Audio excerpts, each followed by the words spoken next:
First, the site is cleared and prepared. Pile positions are marked accurately using surveying instruments to ensure correct alignment and spacing. The board piling rig is then positioned exactly over the marked pile location, ensuring the mast is perfectly vertical.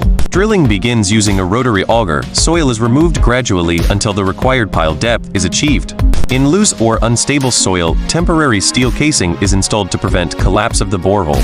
After drilling, the borehole is cleaned thoroughly to remove loose soil and ensure proper bonding with concrete. Following are the tools used for board pile drilling work.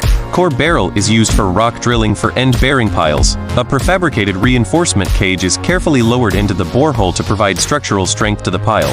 Bentonite slurry supports the borehole during drilling, prevents collapse, and controls groundwater. It is displaced during concreting, leaving a strong pile. Concrete is poured using a Tremie pipe from the bottom up, ensuring no segregation and complete filling of the bore. The temporary casing is gradually withdrawn while concreting continues, completing the board pile. After curing, the pile head is trimmed to the required level, making it ready for pile cap construction. This is the board piling method, a strong and reliable foundation solution for heavy structures.